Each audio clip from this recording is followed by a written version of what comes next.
Welcome to the program. I'm Joke Rogers here in Lagos. M23 rebels in the Democratic Republic of Congo say they will not retreat from their positions after regional leaders set a 6 p.m. local time deadline for them today to cease fire and retreat or face an East African regional force. Leaders from DR Congo, Burundi, Rwanda, and the former Kenyan President Uhuru Kenyatta, who's a mediator to the conflict, had convened in Luanda in a meeting hosted by the Angolan president. M23 spokesman Canisius Moyanru Guerrero said the group is ignoring Wednesday's decisions because it was not invited to the meeting. The M23 now occupies a big area in North Kivu province and is threatening to capture Goma, the main city in eastern Congo. Before the war began afresh, they held positions at Sambinyo volcano area with the border with Rwanda. They have called for direct dialogue with the DR Congo government. Kinshasa has refused to engage with the M23, calling them terrorists. Meanwhile, hundreds marched in Democratic Republic of Congo's eastern city of Goma to protest an agreement between African leaders to stop attacks by M23 rebels, saying it does not tackle Rwanda's alleged backing of the group. The Tutsi-led M23 group is waging its most serious offensive in eastern Congo since 2012, further destabilizing an area where armed groups have wrangled over land and resources for decades. Demonstrators the resurgence in fighting has caused a diplomatic rift with neighboring Rwanda, with Congo accused of backing the group. Rwanda denies this. Demonstrators, some on scooters, made their way through the city center behind banners denouncing the international community's silence and ambiguity towards massacres allegedly organized via Rwanda. The march ended at the French and British consulates, where protest leaders read out a memorandum asking foreign powers to sanction Rwanda and Uganda for their alleged involvement with the M23. The United Nations in August said it had solid evidence that Rwandan troops had been fighting alongside the M23. The United States and the European Union have called on Rwanda to stop backing the group. And approximately 280,000 people have been displaced after the M23 group launched a major insurgency in Eastern Democratic Republic of Congo earlier this year. For Pascazia Kamanuka, now struggling to provide for her 6 grandchildren, it's the third time she has been forced to flee the rebels. When Pascazia Kamanuka heard gunfire near her home in Eastern Democratic Republic of Congo, she knew exactly what to do. This was not the first time she had fled clashes between Congo's military and rebels from the M23 group. Grabbing a few possessions, she set off on foot with her 6 grandchildren, repeating a journey she made a decade ago. The first time, in 2012, it was still there. The M23 that made us flee lots of gunfire. We had thrown all our belongings on the road. We had abandoned our homes to go to sleep badly and eat badly in places of refuge. M23 were crushed out of Congo in 2013, allowing Kamanuka to return to her home in Bushuru. But the group launched a major insurgency earlier this year and renewed that offensive at the end of October. That has forced Kamanuka to escape 2 more times. According to the United Nations, around 280,000 people have been displaced by M23 attacks since March. Regional efforts are underway to resolve the conflict, which has reignited tensions between Congo and neighboring Rwanda. Congo accuses Rwanda of backing M23, which the latter denies. For now, Kamanuka is left with the task of providing for her grandchildren. In a camp near the provincial capital, Goma, she says the children were left with her when their parents fled the conflict.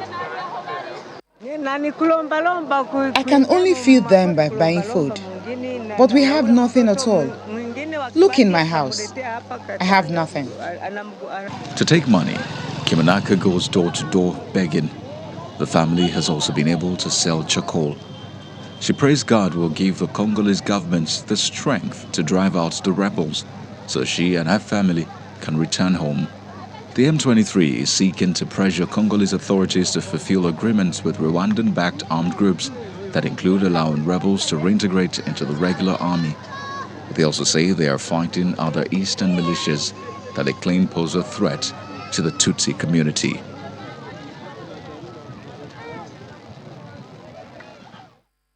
Let's get more on this. African Affairs analyst Oluseyi Adeyemo is back with us today on Network Africa. Thank you for joining us on the program.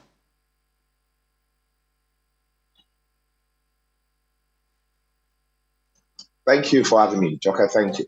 Right. So what do you think about the Eastern leaders having this all-important meeting and reaching an agreement without the M23? I think it was a very bad oversight because, like we all say in Africa, you cannot shave the head of a man behind that man. When we talk about M23, we're talking about Congolese. We're not talking about strangers from somewhere. These are bona fide, members of the society. There are people who have they are aggrieved. They have something that they want to discuss. And I think the best way to go about dealing with issues like this is to engage them fully.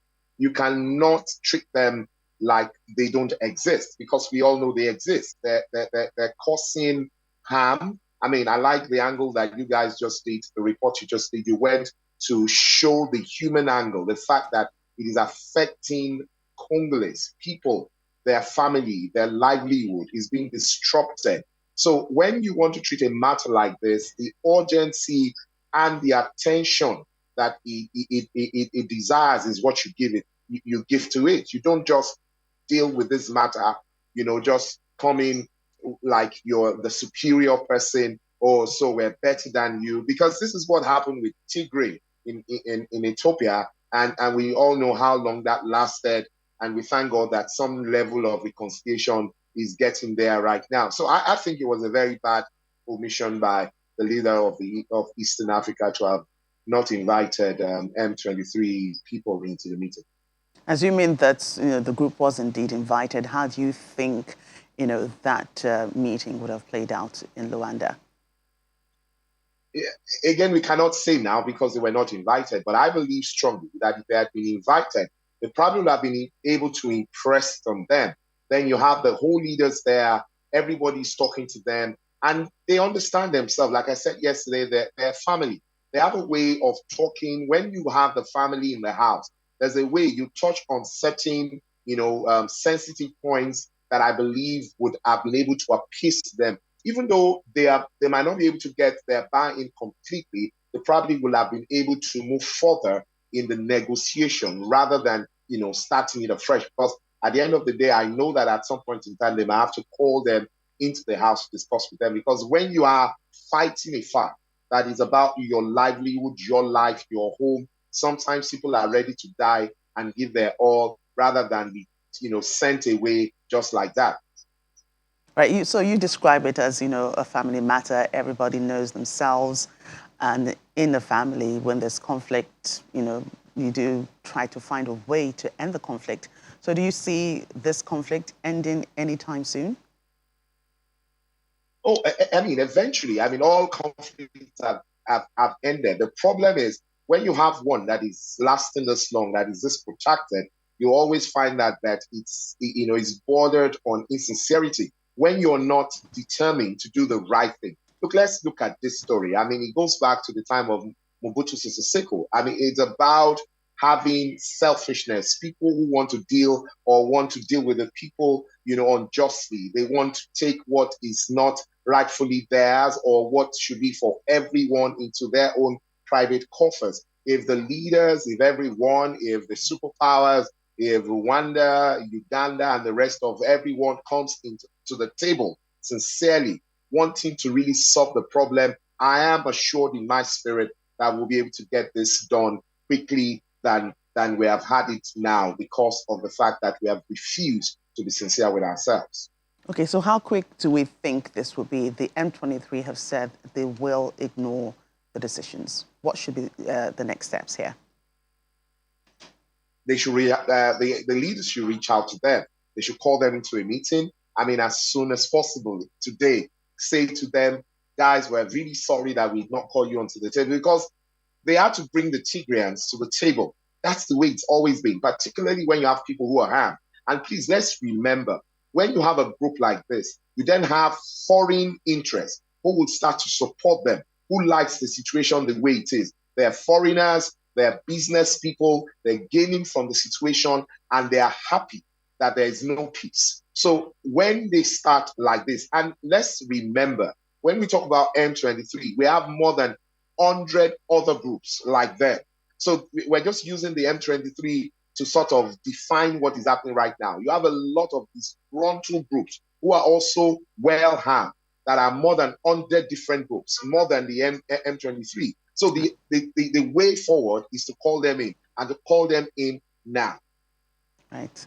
African Affairs analyst Oluseyi Adeyemo, thank you for your time today on Network Africa. Thank you. Thank you. Let's get on to other stories. 13 people have been killed and 12 others are reported missing following fierce fighting between two rival factions of the rebel Sudanese Liberation Movement in central Darfur State, Western Sudan.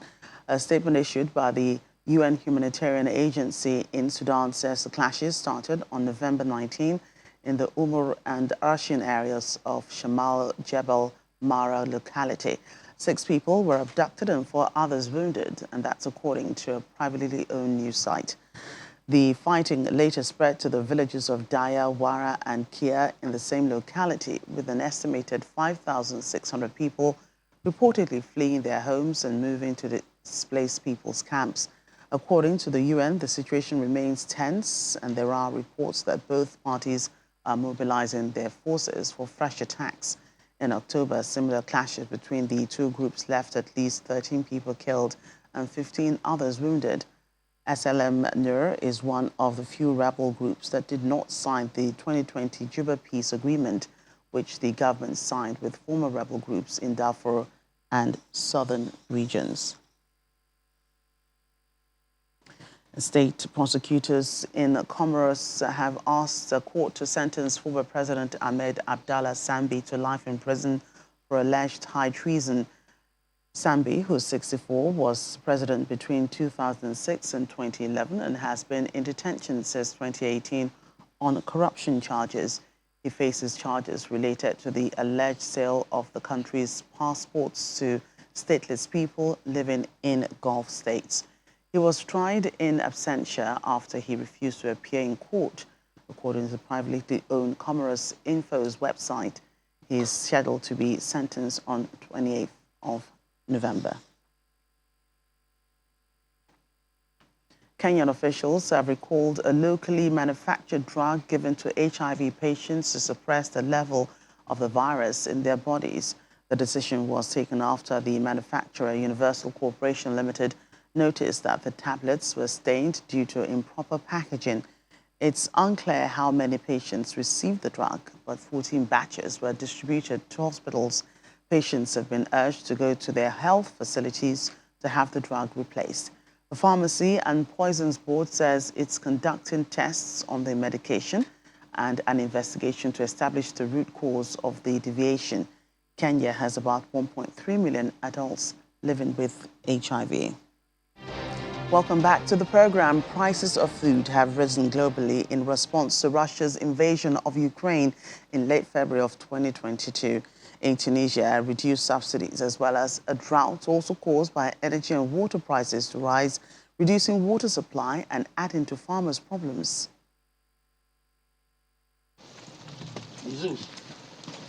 Tunisian dairy farmer Maha Gezma has sold nearly half his cows this year and reduces daily output by 85%, adding to a shortage of milk around the country as a cash-strapped government wrestles with inflation. Like many other dairy farmers, Gezma says he can no longer afford to produce milk at the state-mandated purchase price, given the rising cost of fodder and other goods and services. Tunisia, eager to keep prices down for ordinary citizens, but also bound by promises to reduce subsidies as it seeks a bailout from the International Monetary Fund, has few options. We want water and fodder at lower prices, and we want the government to raise the price of milk to cover costs. Otherwise, I'll leave this profession and sell my cows. The farmers sell their milk to wholesalers at a state-set price of 1.1 dinars per litre. The retail price for consumers is capped at 1 dinar 35 a litre. The government's inability to resolve the problem has left farmers poorer and consumers fuming, adding to a sense of economic breakdown and government mismanagement in a country where frustration over politics is already simmering. A year ago, I had 22 cows. Now I only have 12. I sold 10 because I could not cover my costs. I struggle every day, and my debts are up to 15,000 dinars. His output has dropped in 2 years from 700 litres a day to 100 litres a day. Milk wholesaler Mabruk Lakal in a town near Gizma's farm says he hears every day from farmers who have resorted to selling their herds. The problems of milk and fodder are faced all over the country. People can't feed cows because of the high cost of fodder, and the price of milk is very low and does not make a profit. Poor farmers. For us, we used to receive between 40 to 50,000 litres per day. Now, we receive only 12 litres. Where is the milk? This year, other major goods have also periodically disappeared or been rationed in shops, including bread, cooking oil, bottled water, petrol, and some medicines. The Prime Minister's Office and Agriculture Ministry declined to comment, but in an early statement, and without giving details, Agriculture Minister Mahmoud Hamza said the problem of milk shortages will soon be resolved.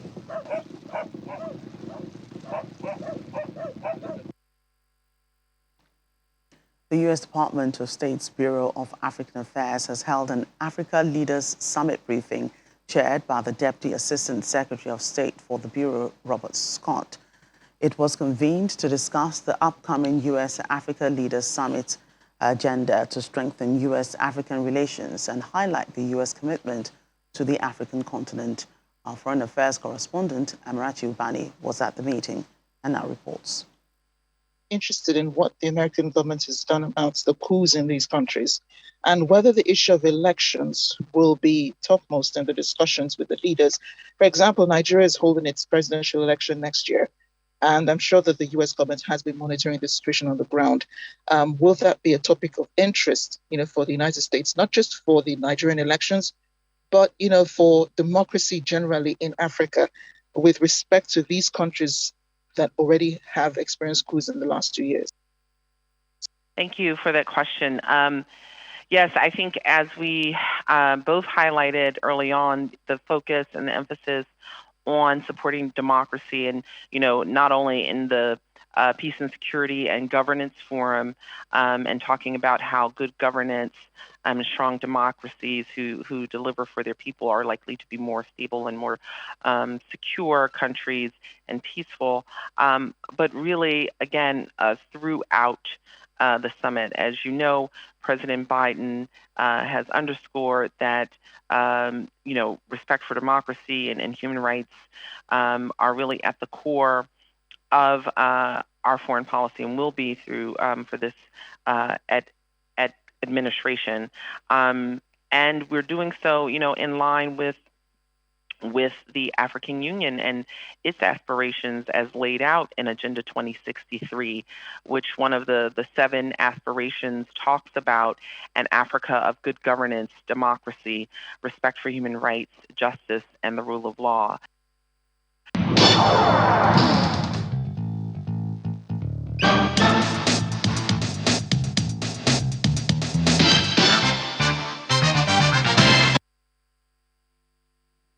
Ayomide Adekunle is a 100-level student of the Ladoke Akintola University of Technology in Ogbomosho, Oyo State, and the inventor of G-Robot. G-Robot is an educational robot prototype designed to help teachers facilitate learning in the classroom. G-Robot. I am an educational robot that is designed to teach and educate students who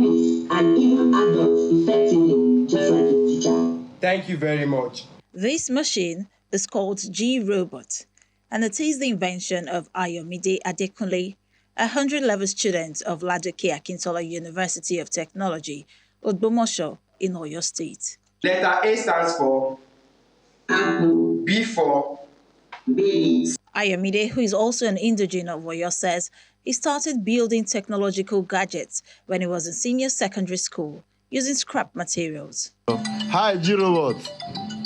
I'm fine, thank you very much. Have you eaten this morning? Really? He says his desire to not be left out in the future of work being revolutionized by artificial intelligence motivated him to build G-Robot. He believes the increased use of machines in classrooms and other service areas globally can also be adopted in Nigeria. The reason behind this project is that the world is moving towards robotics and artificial intelligence, and most advanced countries now, they have started making use of robots to teach in the classroom. Imagine when students see a robot teaching them in the classroom. When primary school students see a robot teaching them in the classroom, the enthusiasm to learn will be instilled in them and they will be willing to learn.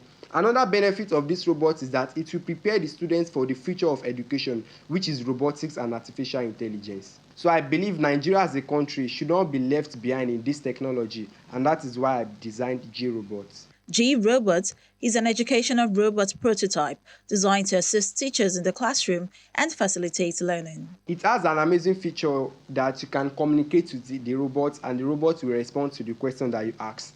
I'll make a demonstration of how it works now. Hello, G-Robot, how are you doing? I am fine. G-Robot, can you tell us what the English alphabet stands for?